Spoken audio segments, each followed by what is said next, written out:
नमस्कार प्रिय दर्शकों, स्वागत है हमारी इस YouTube चैनल पर।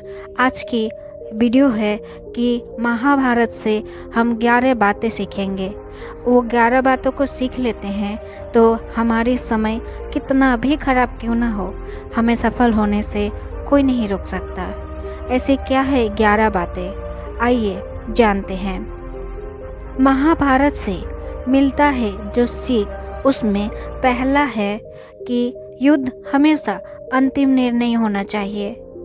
महाभारत हमें सिखाता है कि किसी भी व्यक्ति या मनुष्य के लिए युद्ध हमेशा अंतिम निर्णय होना चाहिए।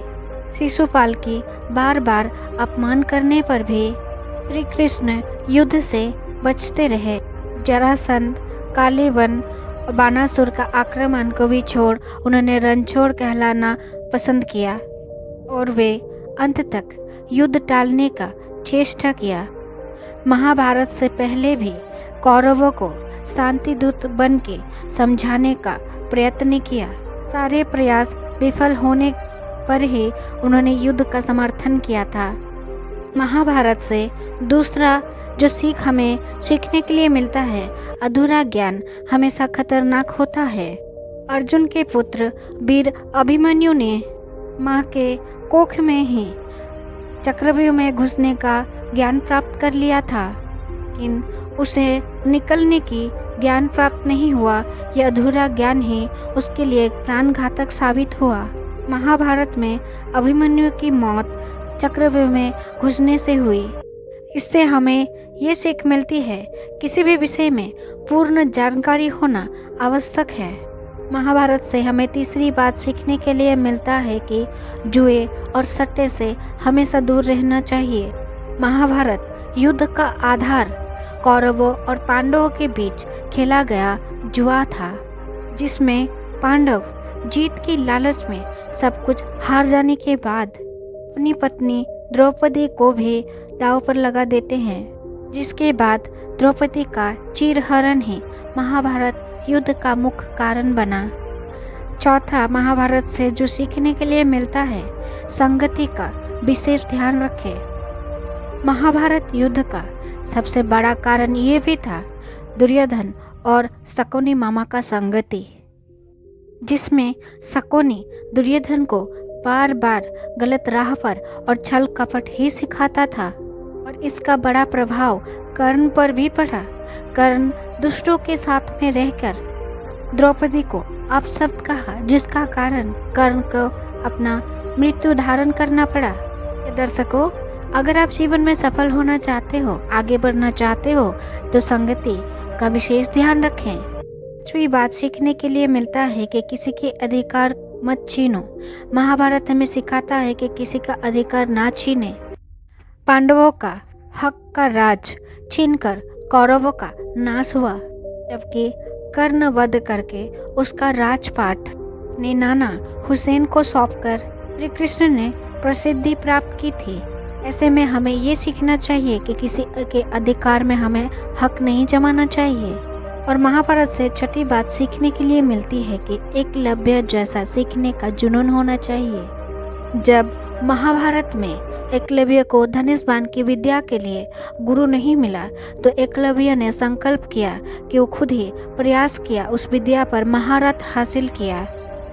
इससे हमें ये सीखने के लिए मिलता है कि मनुष्य चाहे तो अपने अभ्यास परिश्रम के द्वारा किसी भी काम पर सफल हो सकता है।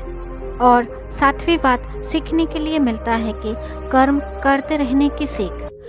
भगवद गीता भी महाभारत का एक हिस्सा है, जिसमें श्री कृष्ण ने काम, क्रोध और लालच से परे रहकर कर्म करते रहने के लिए कहा है। उन्होंने कहा है कि मनुष्य को अकर्म, आलसी और निष्क्रिय रहते हुए वर्तमान में जीते हुए निष्काम कर्म करते रहना चाहिए। से बढ़िया ग्रंथ इस पूरे संसार में नहीं है। आठवीं बात महाभारत से सीखने के लिए मिलता है, सत्य और नीति का साथ रहना। महाभारत हमें सिखाता है कि हमेशा नीति और सत्य के राह पर चलना। भीष्म पितामह, द्रोणाचार्य और कर्ण जैसे बड़े बड़े योद्धाओं ने सही और गलत को जानते हुए भी कौरवों का साथ देकर अपयश प्राप्त किया, जबकि कृष्ण ने पांडवों का साथ देकर हमेशा सत्य और नीति की राह में चलकर आगे बढ़ने की शिक्षा दी। पांडवों ने जीतकर ये निर्धारित किया कि आखिर जीत सत्य का ही होता है और नवी बात सीखने के लिए मिलती है, क्वांटिटी नहीं क्वालिटी देखना चाहिए। वो और कौरवों के बीच समझौता की स्थिति किसी भी कारण से नहीं हुआ, जिस कारण युद्ध की परिस्थिति हो गई थी। तो भगवान श्री कृष्ण ने विकल्प दिया कि एक तरफ मेरी पूरी नारायणी सेना है, दूसरी तरफ मैं यानी निहत था। दोनों में से आपको जो चुनना है चुन लीजिए। एक तरफ गुणों से भरपूर श्री कृष्ण थे और दूसरी तरफ भारी भरकम सेना। ऐसे में अर्जुन ने भगवान श्री कृष्ण को चुना जो कि निहत्थे थे, वहीं दुर्योधन ने सेना को चुना।